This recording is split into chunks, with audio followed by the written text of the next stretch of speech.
Reading with your kids.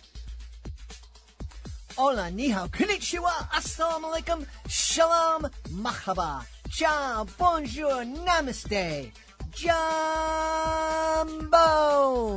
bienvenidos. Hey, my name is Jed Lee. Welcome to Reading with Your Kids. We're coming to you from the beautiful neighborhood of Reedville in the southwest corner of Boston, Massachusetts. We are so very honored and absolutely delighted that you're joining us in our mission to help all families grow closer through reading. We do that by sharing fun, thoughtful, and thought-provoking conversations with fascinating people who just happen to be writing books for kids of all ages. You can help with that mission by telling all your family and friends about the show, letting them know that they can hear us on the WREB AM/FM 24/7 radio network, and they can find us on the iHeartRadio app, Spotify, Apple Podcasts, Good Pods, Podcast Addict, CastBox, Amazon Music, Audible, wherever you find your favorite shows. This is a really important episode of Reading with Your Kids. A little bit later on, we're going to be meeting two great authors. Jen Kirkley will be here to celebrate Willard Do-Gooders and the Trail of Friends. She'll be followed by Tradara McLaren celebrating I Want a Nickname. But first up, retired police detective Heidi Chance tells us about her new book, Talk to Them, telling parents how they can talk to their kids and keep them safe from human trafficking. Are you looking for a creative way to bond with your kids? Let me tell you all about Drawing with Your Kids, the ultimate destination for artistic adventures. Join us as we dive into the wonderful world of children's books with renowned illustrators guiding you step by step from beloved characters to whimsical scenes. Unleash your imagination and create cherished memories together. Whether you're a seasoned artist or just picking up a pencil, there's something for everyone at Drawing with Your Kids. Please visit our website, readingwithyourkids.com, and click on the Drawing with Your Kids link at the top of the page and let the creativity flow. Drawing with Your Kids, where every stroke brings stories to life. Join us right now from the state of Arizona. Our guest is here today to not to talk about a children's book, but to talk about a book you should read so that you can share the information with your kids. Please welcome to the show, Heidi Chance. Heidi, how are you? Very good. Thank you so much for having me. This is going to be a very different interview for Reading with Your Kids. Normally we're talking about these beautiful, fun picture books we can talk with our kids and share about, but today we're going to be talking about a subject that some people might feel very uncomfortable about, which is sex trafficking and how we can protect our kids from falling into that world. Tell us a little bit about your book, Talk to Them, please. Yes. So I am a retired human trafficking detective, an actual undercover detective. I worked 25 years with Phoenix Police Department, and I spent 14 of those years as an undercover working in the human trafficking unit.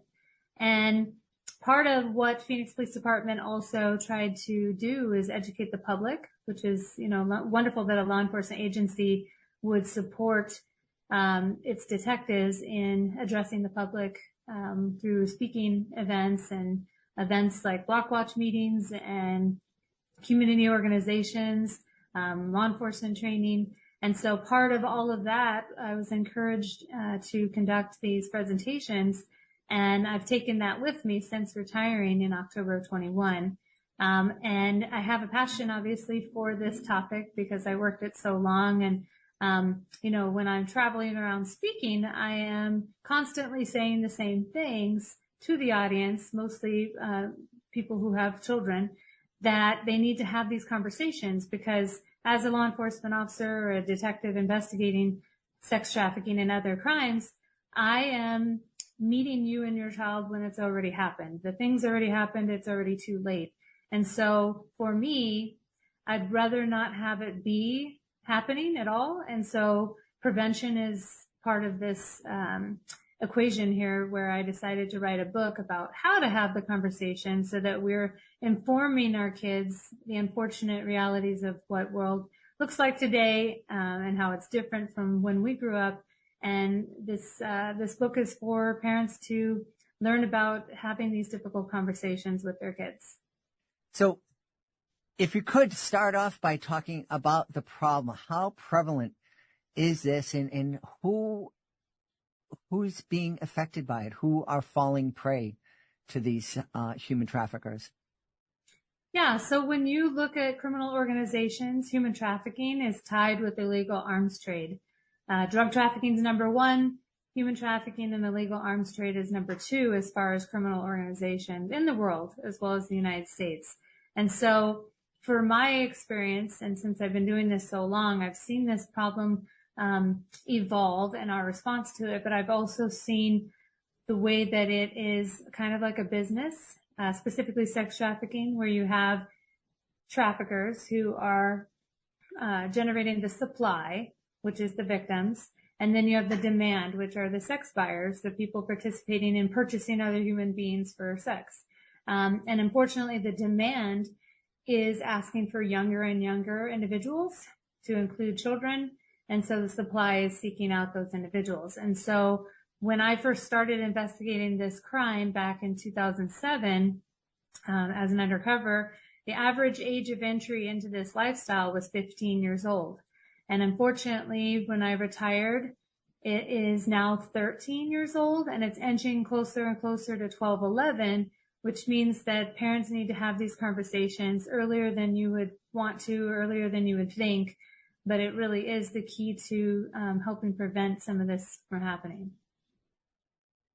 I think the movie was called Sound of Freedom, where one of the characters used the phrase, you can sell a gun once, but you can sell a person 4 or 5 times a day. Yeah, so Sound of Freedom is an excellent movie. It came out with a large following, and it is at least getting people to think about human trafficking kind of in the forefront of their mind. The only issue that I still see is that people think that this is happening in foreign countries, like what was depicted in that movie. And really it's happening here in our own backyard, in our own community. And so, there are other movies that I would suggest. My law enforcement unit, the human trafficking unit, we were filmed by Frontline PBS for 3 years, and they did a documentary called Sex Trafficking in America.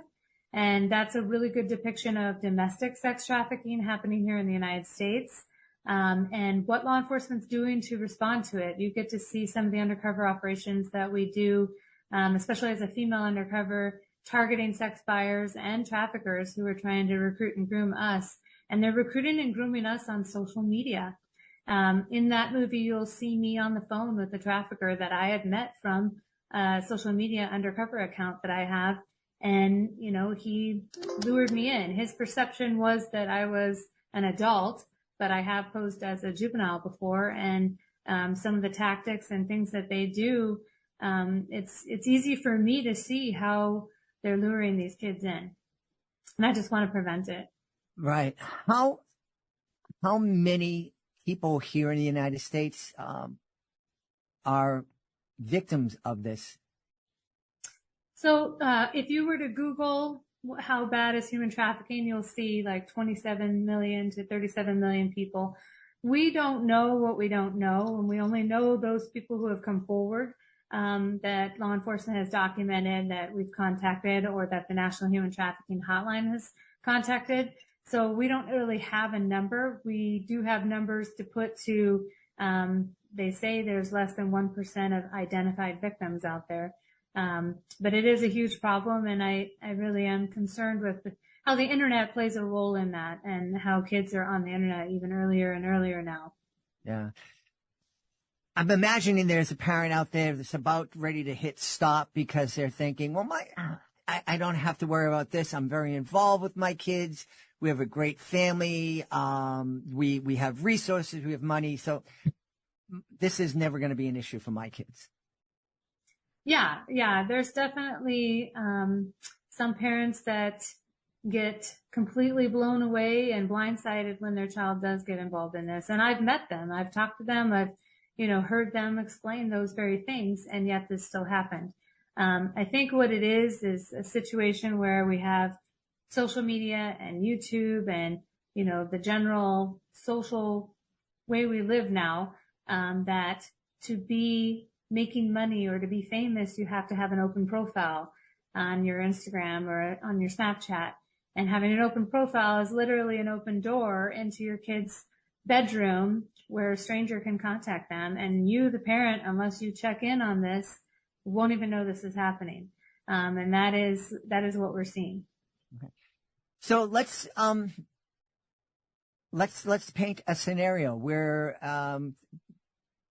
we have a 12, 13, 14-year-old, and boys and girls are involved in this, victims of this, right? Yes, absolutely.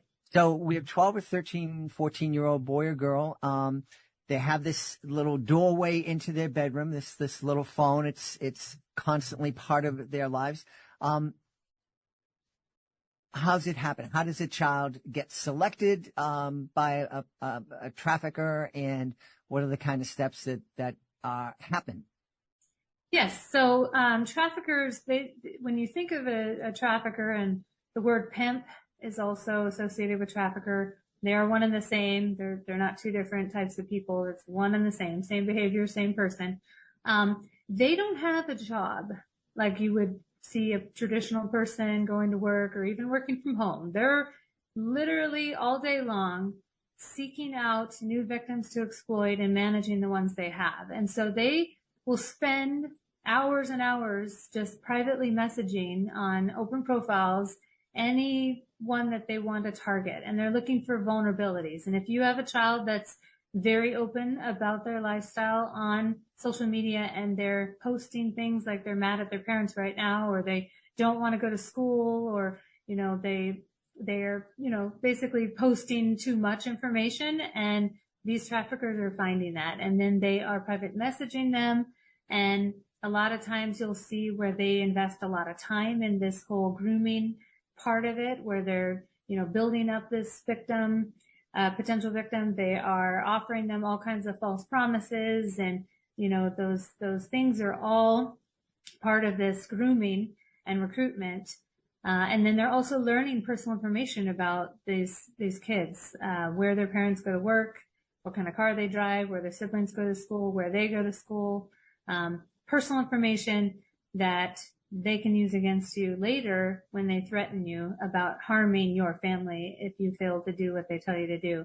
It really is incredible how manipulative they can be and how easy this is happening. And the reason why I know this is because I've conversed with them on undercover social media profiles. I have 7 Facebooks, 4 Instagrams, tagged, Meet Me, Bumble, Plenty of Fish, Snapchat, X. I just opened up a Discord, all in undercover personas, and I've written search warrants for my conversation with a trafficker trying to recruit and groom me.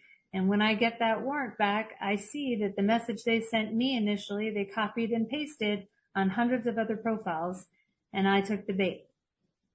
Obviously with engaging with them, targeting them as a suspect, but it is happening every day. And it's not even just local. Here in Arizona, I have had conversations with pimps trying to recruit me that I've extradited all the way from Orlando, Florida, back to Arizona to see the judge and be held accountable for recruiting and grooming me into the human trafficking. So it isn't just local. Wow. It really is incredible. My eyes were kind of opened. I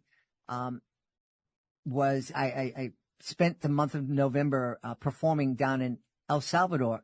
I flew into Guatemala City, and one of the things that I saw as I got off the plane, you're walking through the airport. It's welcome to Guatemala City, and some just guns are illegal, whatever. And then one sign that basically said, "Hey, you can't have sex with our kids," and that kind of blew me away. And it's like, wow, this is a real big problem. Yeah, it's a world problem for sure. Absolutely. Yeah. Wow. So what do we need to say to our kids? Obviously, we don't want to terrify our 11-year-olds and 12-year-olds, but we want them to be aware.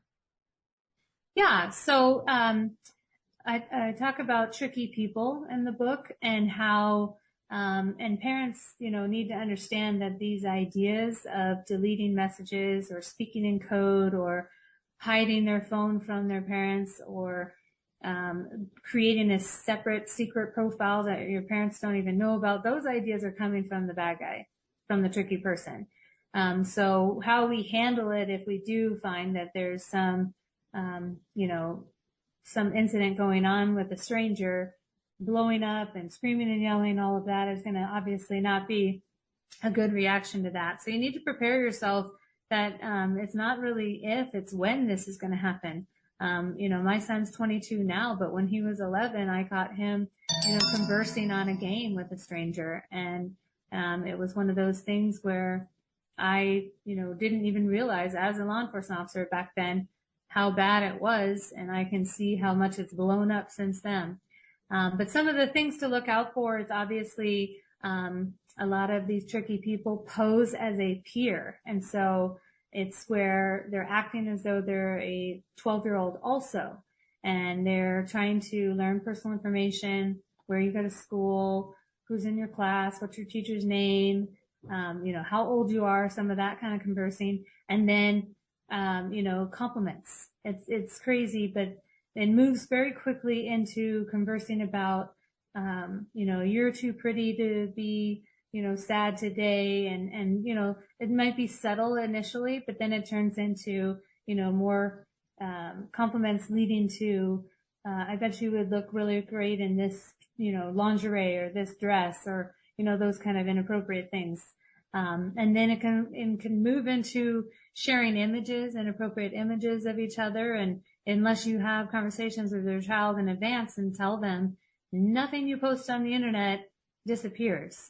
Even when we try to, like the National Center for Missing and Exploited Children has the Take It Down program, and we try to remove images. If it's been screenshot and shared in a different way, we're not going to be able to pull all record of that image off the internet.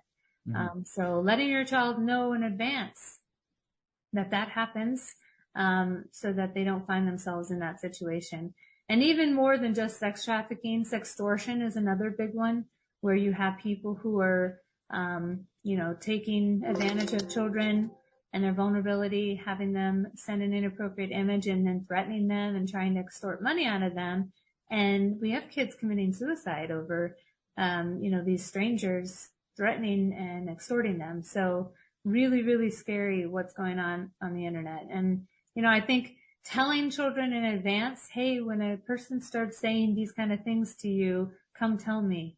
That could be this. And you don't even have to use it as, you will or a rule or anything. You can say, I heard so-and-so's, daughter got in trouble for this, or I heard on Instagram the other day that someone tried to do this to a child. And you have conversations about it, discussions about those things so that it's in the back of their mind.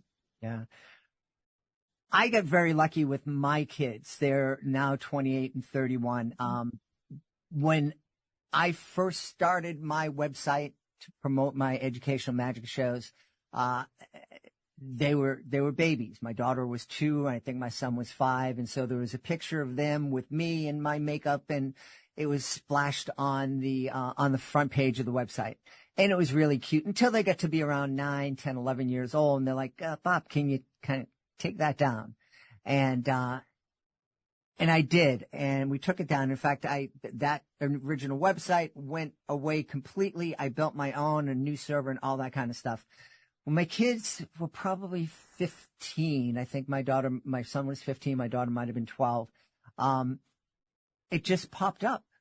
I did a Google search of my name, and this image from, a few years back that had been deleted, I didn't even have the original, popped up on a thing called the Wayback Machine. And I was able to call them down and say, look, kids, I deleted this, but it's still out there. And I don't know where this image is, and I can't take it down. And it says, not a big deal. It's a cute picture of us. I said, but this just goes to show you that this stuff never goes away. Whatever you post online is out there forever. So my kids get very lucky that they had a very real situation where, a picture that they didn't necessarily want to be out there was out there, and it was safe. But I'm just thankful, and my kids were very responsible online and have a very low profile online right now. They just communicate with their friends. Yeah, and social media isn't, you know, it's part of who we are now. Yeah. We just need to be responsible about it. And I think part of that is parents staying informed. Mm-hmm. There's new apps every other day. Some of these apps are supported by and promoted by schools. When the school year starts coming up in a few weeks here, if it hasn't already for you guys, there's going to be apps that the school, like they did a couple of years ago, the Saturn app was promoted. And the Saturn app was, claimed to be a way for teachers to communicate with the children and the classmates could communicate, but there's no protections for that app. Like bad guy, could download the app, create a profile, and then I have a whole pool of kids in Miss Smith's class that I can talk to and act like a peer, and learn information from them that way. So you just never know. And you wouldn't know that unless you stayed informed as a parent about these apps and the things that are coming out. So there are companies that do a really good job of informing parents. Bark Technologies, if you've ever heard of them, or Gab, G-A-B-B, Gab Wireless. Both of those companies have a blog and they have articles that they keep up to date, and they're constantly, commenting about new apps and new ways that predators are, finding our kids. So it's just part of the job of being a parent is being informed now. Well, I've said it many times. The reason I started reading with your kids is because I know that the relationship I have with my kids now was built on a foundation of reading with them when they were younger, and all curled up on the couch together, talking about the books that we're reading together, asking questions. What do you think? And what's going to happen next? And all that. That led to, continuing to read with them as they became independent readers, and then talking about the things we're watching on TV together, the music we're listening to, and ultimately talking about online stuff. So this is part of our mission, just to continue to talk, start those conversations about personal safety when kids are young. You're not going to talk about sex trafficking with a 5-year-old, but you're going to be talking to them about, hey, if you feel uncomfortable with something, come and talk to me about it, and just build that up. So I'm super glad that you created this book and that you're out there trying to catch these bad guys and protect our babies. Where can people go to find more information about, talk to them, and find out more information about you? Yeah, so I have a website, pun intended. It's achanceforawareness.com, my last name. And I have an Instagram, a_chance_for_awareness. And then I do have lots of resources on my website.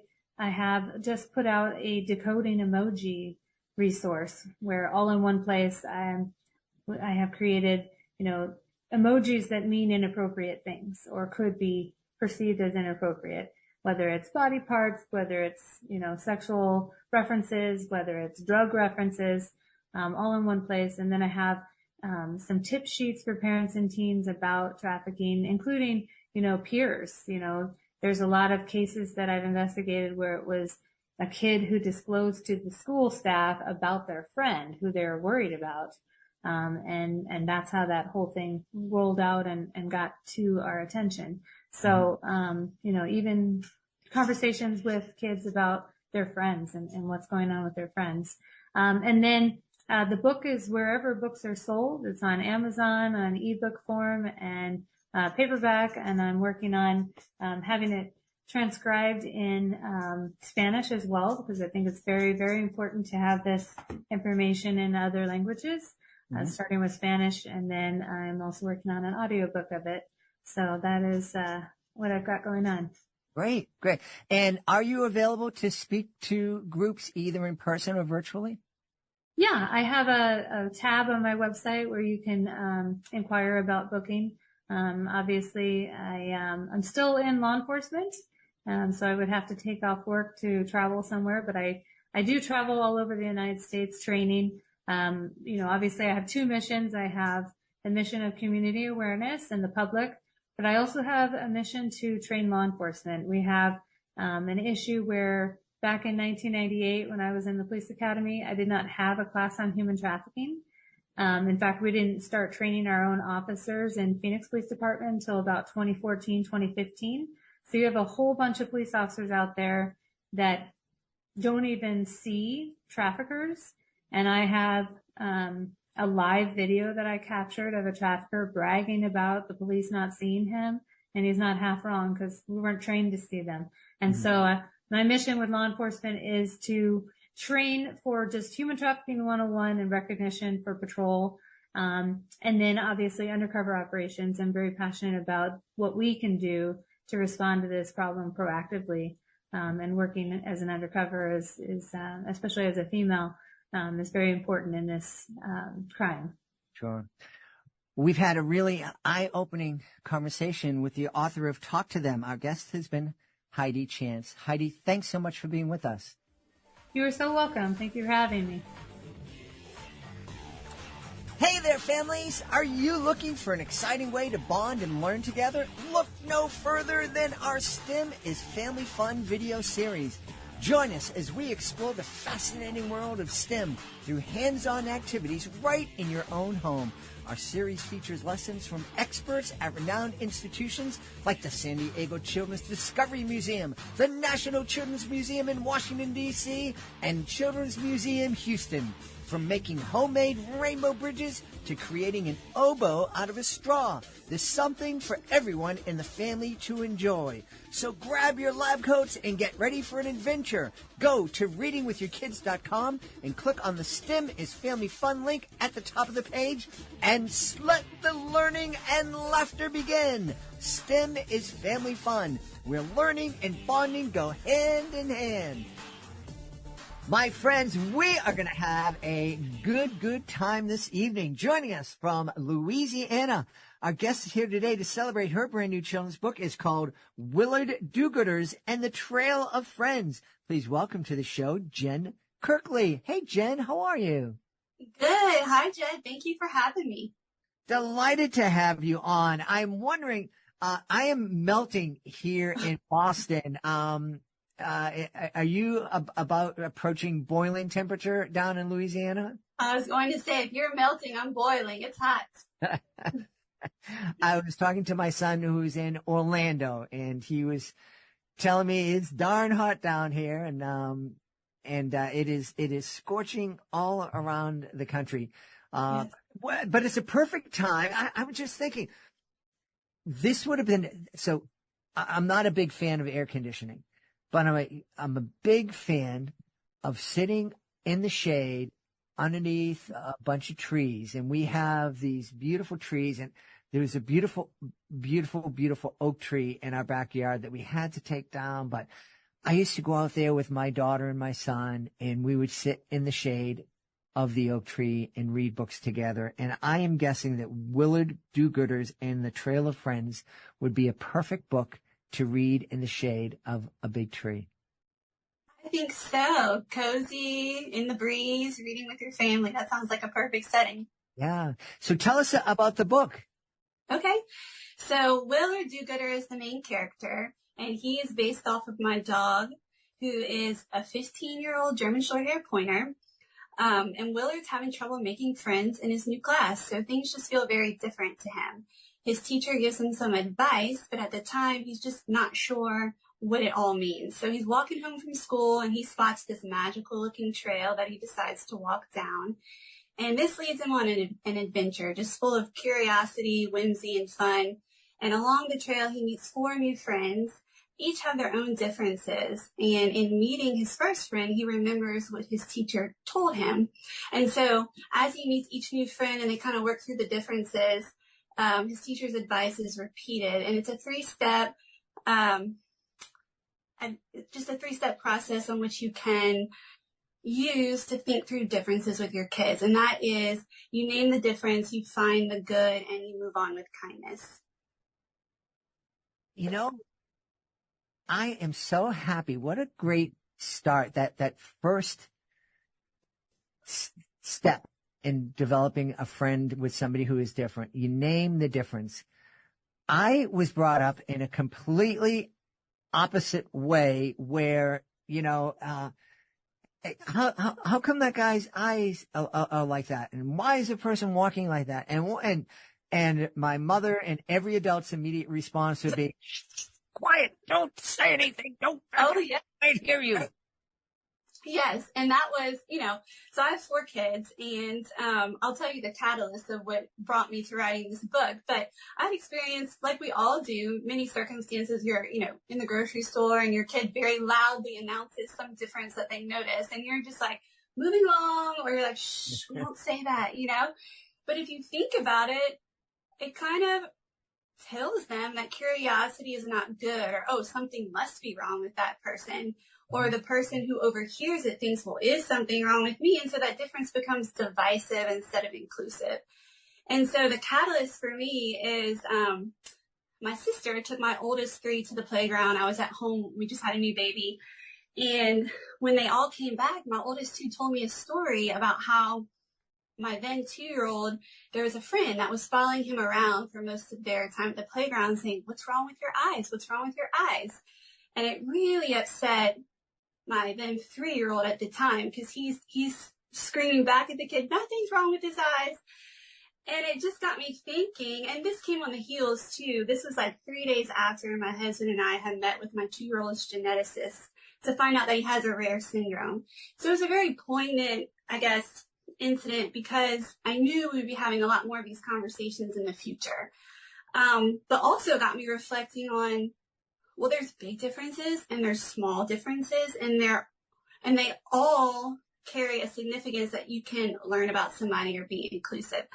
So I was telling this to my friends, some mom friends, and they were like, well, how should we handle this? And, just in talking with my husband about it too, and replaying what happened at the playground, like, how can I, assist my kids in talking through this in real time to kind of just make it more inclusive and not divisive. So in this instance, I was like, well, maybe we could say, you're right, his eyes are different than yours. Eyes come in lots of different shapes. You acknowledge it. And you say, oh, you both have big, beautiful brown eyes that you can use for seeing. Do we see the slide over there? Do you guys want to go down the slide? So you're acknowledging the difference. You're finding something good about it. Your eyes are beautiful. You both see all these wonderful things. And then let's just move on in kindness. Like, how about we go slide together? So that sort of became the catalyst for the book. And I went home that weekend and I just wrote it all in like one evening, a very, very rough draft, obviously. Just sort of just being therapeutic about it, just to kind of get it out. And that's how it all evolved. Well, I love that story. I had a similar, I was wondering if you had the same thing. Back in 1989, I didn't even realize the coincidence. Back in 1989, I wrote a script for a disabilities awareness video, and I was at a concert, and this was a job that I had, bringing kids with disabilities and differences out into the community and giving them chances to make friendships. And so I was at this concert, and the whole video played out in my head. I was there, and I'm seeing it as I'm listening to the music and dancing, and I was terrified that I would lose it by the time I got home and could write it out, because we didn't have phones that you could actually, put Right. in and everything. And then I got home, and then the power was out, so I had to write this script by candlelight. But like you, thankfully it was still there, and it all came out, and it was wonderful. And then we started the never ending process of editing it and updating it and making it better. But So many edits. but it's isn't it? It's just wonderful when that happens. It's like magic. It just flowed out, and it just got me kind of reflecting on other instances, like my oldest, when he was 4, he failed the eye screening test at school, and he had to get glasses. And so, I didn't he didn't mention, oh, I don't want to wear the glasses, or how come I have to wear them and nobody else has to wear them? But his first day at school, he recruited 2 of his friends to help him bury them under the mulch on the school playground. And it took the teachers 2 days to find those glasses. And I was like, buddy, you don't want to wear the glasses? He's like, I don't need those glasses. Nobody else wears glasses. And it kind of just opened the conversation of, oh, he's really feeling different with his glasses. And that's one of the characters in the book, is just kind of struggling wearing glasses. But it just gets you thinking back, like, what adults may think is not a big deal, kids really feel like it's a big deal. I had a friend share with me after she proofread the book that her daughter had to wear a back brace at school just for some corrective issues. And she did not want to change her clothes at PE because she was so worried other people would see the back brace. So I think there's, it doesn't have to always be a physical disability or somebody's acting different. It can be just like little things that we go through in life where you just want to talk through that. Yeah. Yeah. I want to ask you where you come down on this. One of the things that we got across, one of the messages we got across in that video that I made, almost 40 years ago, was, if you have a question about why somebody is different, it's okay to ask. And we've had a number of guests, a number of moms who wrote books, and their kids had different disabilities, and they came down on 2, not diametrically opposed ideas on this. One parent was like, yes, I want you to come up, ask my kid, about, and ask us about what makes him different, and let's get the conversation out of the way. The other mom was not opposed to talking about it, but what she wanted first was for the kids to come up and say, do you want to play with me? Mm-hmm. And then later on, when you get to know each other, then you can ask about where's the leg brace and back brace or whatever. But first, why don't you ask me if I want to play together? Where are you on that kind of scale? Yeah, I mean, I can see both sides. I think I have a really good friend whose husband has been wheelchair bound for a while, and she said she would always welcome kids' curious questions, ask me about it. Which may be different from child to child because you don't know how your child is feeling. My son with the special needs, he understands everything that's being said. He just can't always verbalize it. But I feel like it's just child dependent. And for me personally, I would welcome those curious questions. I think, with my kids, we just talk about it a lot, so they wouldn't be taken aback by a question. They'd kind of just be like, yeah, this is how it is, and then move on. And I think kids are so resilient in that way, to where they can move on pretty quickly, and they appreciate the respect of sort of just acknowledging something and then being inclusive and moving on together. So I'm more in camp, come up, ask questions, and move on. I think even just as an adult, when we go through hard things like a miscarriage or a death in the family, I think sometimes a lot of people say they don't want to say anything because they're not sure what to say or if it's going to make it harder. But for me personally, and people are different, I would rather you say, I don't know what to say, but I'm sure it's hard right now, or acknowledge the loss or what happened. And then you can kind of move on from that. I think a lot of people just want to be acknowledged. Yeah. Yeah. You're talking about kids being resilient. I went through a couple of months where I had to, after I was out of a wheelchair, I had to wear these braces on both of my legs, and they made me look like the $6 million man, bionic man kind of thing. And I know I got lots of stares when we go into restaurants or other public places, and from a lot of kids would stare, and I'd just kind of catch their eye and make a joke about it or whatnot. I don't know if I could have done that if I was 9 or 10 and had to wear the braces and were getting the stares. Yeah. Well, and I think age makes a difference too. My older child he's celiac, so he can't eat what a lot of other people eat. I'm celiac as well. But as a kid, it's totally different, right? Because you got birthday parties and all of the things. And so for him, there's lots of questions of, oh, what is that? Or that doesn't look good, you know, and he really kind of takes that to heart. Like I noticed one day I went to eat lunch with him and he was barely opening his lunchbox because he didn't want people to see, but he was eating at school.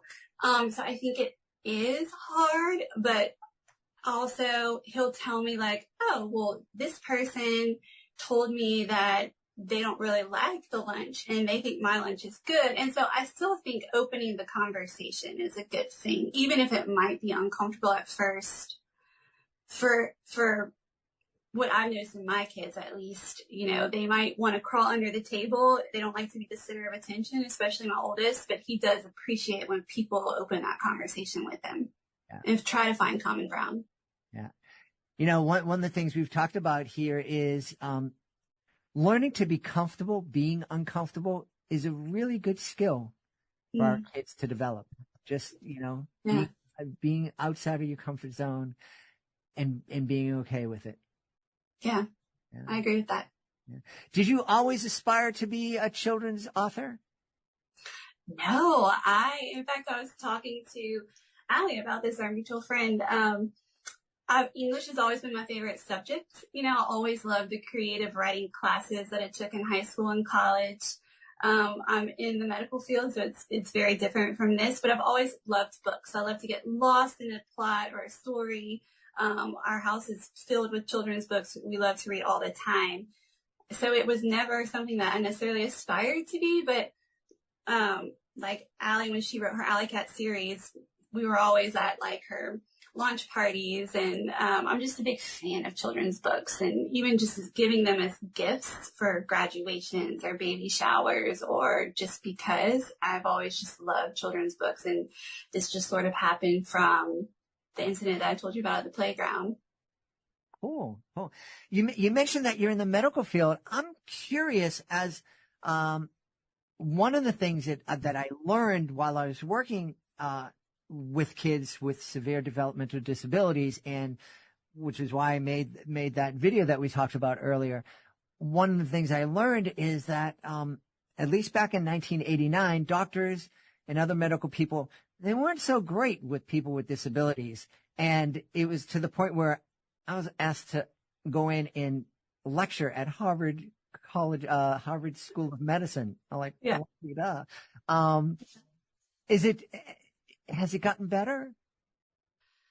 I think so. We see a lot of therapists, occupational therapists, speech therapists, physical therapists, feeding therapists, and they are angels on earth. It's such a calling. And I think there's a lot more mixing, if that makes sense, between medicine and all of like the adjunct therapy and therapist, and more awareness, and we're talking about it more. I do think that's probably happened in the last decade or so, where it's just more talked about and there's more communication between the medical field and therapists to treat the whole person and not just have them separated.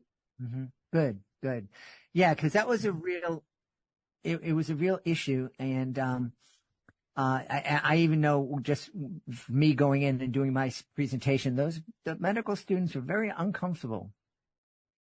Yeah, I mean, there's so much to learn, right? So a lot of times I think the social aspect or the therapy aspect, you don't get as much education on that.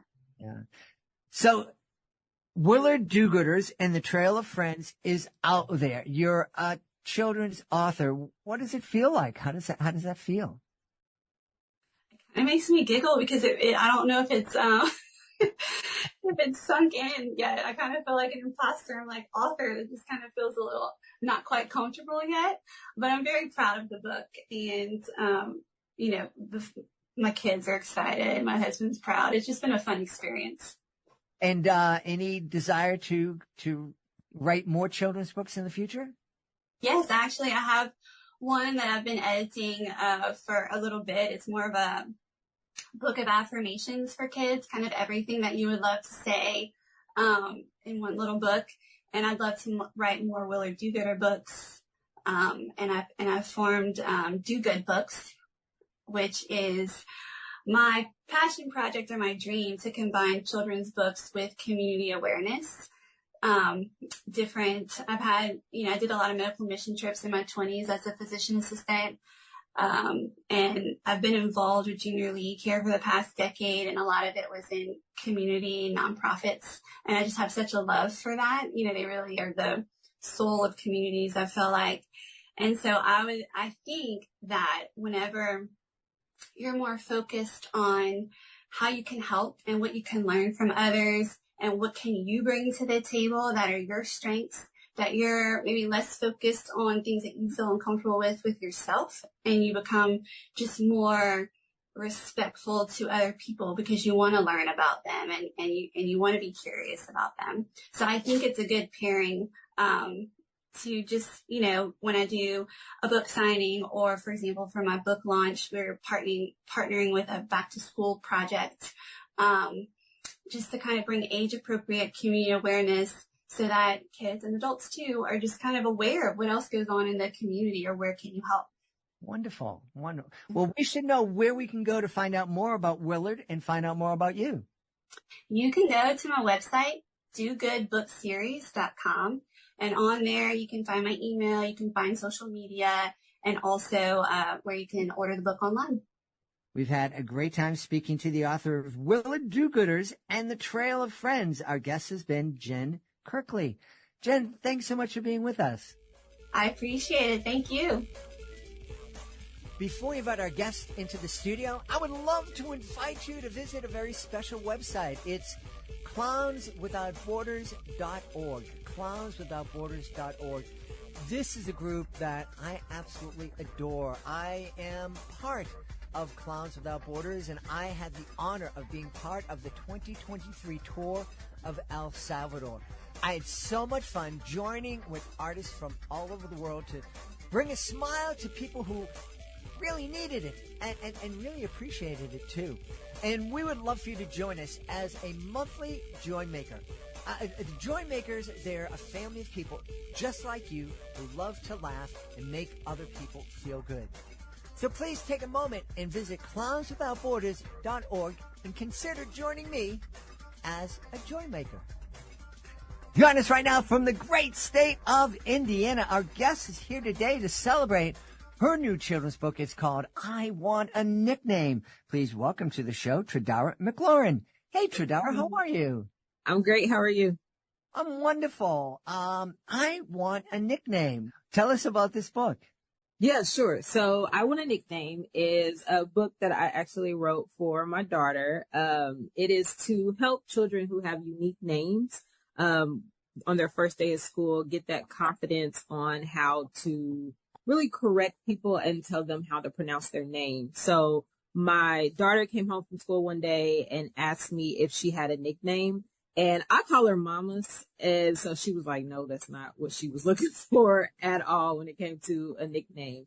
And after we talked a little bit more, I asked why she wanted the nickname. And that's when she told me that her name is often mispronounced and she's been asked if she had a nickname. So I went through this conversation with her about empowerment behind her name and how she got her name. And it is okay to tell people how to pronounce your name correctly. So after going through it, I remember myself growing up, I have a unique name as well. And I have had individuals tell me or ask me if I had a nickname and do I go by something else? So I wanted to write this book to help other children who maybe are embarrassed about correcting someone or telling them how to pronounce their names and just try to find that empowerment. I think it's a real important lesson for kids to kind of take pride in their name and in who they are. How did it work for your daughter? Was she able to kind of embrace your lesson and learn to love her unique name? Yes. So she loves her name. And that was the one thing that was interesting. She always did like her name. So it was never an issue with my name. It was more so of she just got tired of the correction. So she does still pick and choose when she will correct and when she won't. And I followed that throughout the story. So in the beginning, I go through that anxiety of it being the first day of school and you're waiting for your name to be pronounced and you're kind of figuring out where it is in the alphabet and where you're going to have your name actually be called. So I went and did that in the book. And then I also did the part of her being with her mom and someone mispronouncing her name, and then she deciding not to correct that person. And her mom asked her, like, why don't you want to correct them, the person, and tell them how to pronounce your name correctly? And she talks about how she just didn't feel like doing it. And then there's a big moment in the book where she hits a home run and the entire crowd is chanting the wrong name. And at that moment, she just got fed up with it all and decided that she wanted to have a nickname. And so the rest of the book follows her journey of trying to pick out nicknames for her, and asking her friend if this name works, and then her practicing it in her head. If she scored another home run, what would it sound like? So it follows that whole journey of the name. Oh, so neat. So neat. What's the reaction been, to your book so far? Have you met lots of kids who've had that same experience? I have. One thing that I was fortunate enough to do is about in December, I went to a school where the audience is, or the students is primarily refugees. And so majority of the population had unique names, and they all resonated with it a lot. And it was a great conversation when I went for my author visit. I read to the group individual classes, and then we did an activity, and a lot of the students were saying how they got their name and where it came from. We did have some students that said, I just don't like my name regardless. It doesn't matter if it's being mispronounced. I don't like it. So we had a lovely conversation around that. So that experience was great. Oh, cool. Cool. You also wrote a couple of other books, Why Mommy Works and Why Daddy Works. Tell me about these books. Sure. So Daddy Works. I wrote Why Daddy Works when I was on maternity leave with my second child.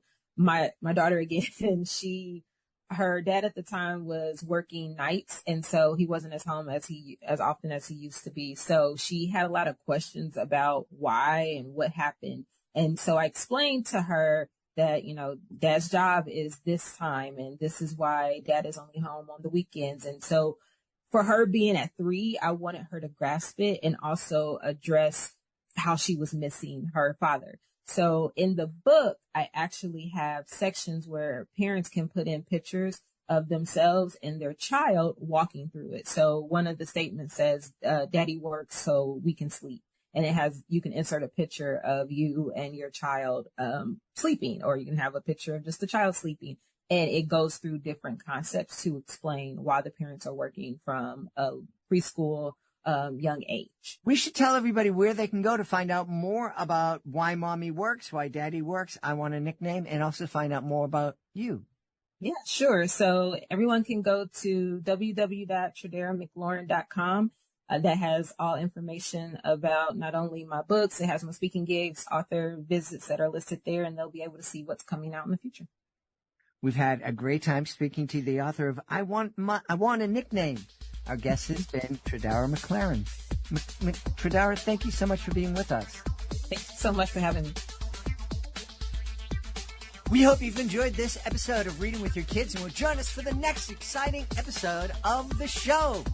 Until then, we'd love for you to connect with us on social media, facebook.com/readingwithyourkids, at Reading With Your Kids on Instagram, and at Jedley Magic on X. We also have a great YouTube channel, youtube.com/Reading With Your Kids. You can find our Drawing With Your Kids and STEM is Family Fun episodes on our YouTube channel.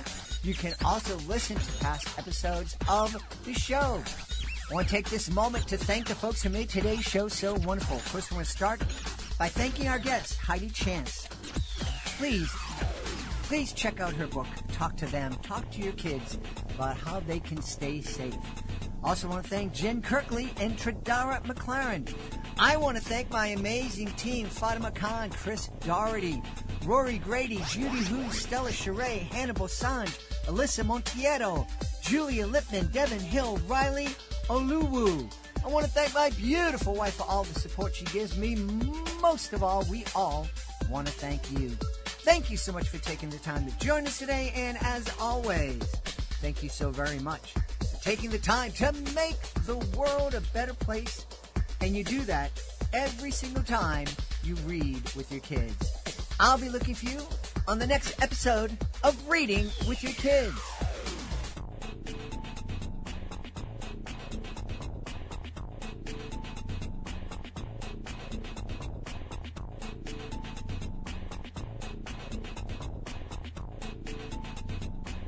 Trafficking.